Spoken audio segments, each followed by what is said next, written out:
Hi guys! I-share ko kung paano gumawa ng masarap at refreshing avocado drinks. Pwedeng pang negosyo lalong-lalo na pag mainit ang panahon. Makikita nyo ang lahat ng ingredients nito sa description box. Sa pag-uumpisa nito ay strain ang tapioca pearl gamit ang strainer. Ito pong tapioca pearl na ginamit ko dito ay nabili ko po sa Asian store. After straining ay iset aside muna ito. Sa isang pitchel ay ibuhos ang evaporated milk. Ibuhos rin ang condensed milk. 3 lata po ng evaporated milk ang ginamit ko dito.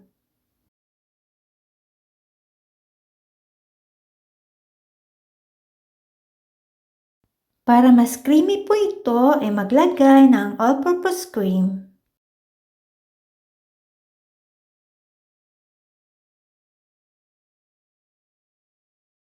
Maglagay ng vanilla extract at pagkatapos i-mix ito hanggang mag-combine ang lahat ng ingredients.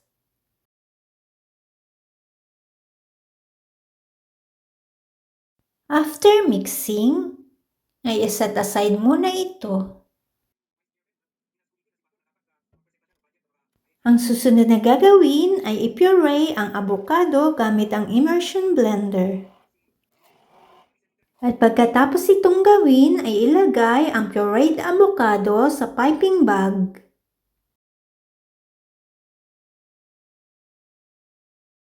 Ilagay ang pureed avocado sa maliit na bote.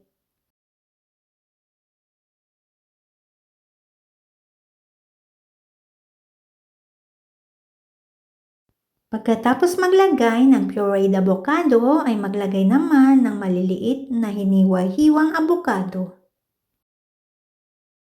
Sa paglalagay po ay kayo na po ang bahalang maglagay kung gaano karami. Ilagay na rin ang tapioca pearl na set aside kanina. At pagkatapos maglagay ay ibuhos na ang milk mixture.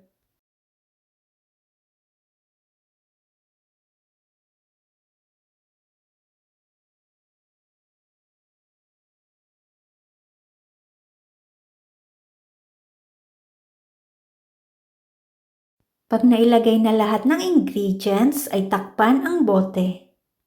Kung gusto niyo po itong pangnegosyo ay pwedeng maglagay ng thank you sticker para mas maganda po itong tingnan. Mas masarap po itong inumin pag malamig kaya lagay ito sa fridge or refrigerator. Don't put your trust in human leaders. No human being can save you. Psalms 146, verse 3. Thanks for watching.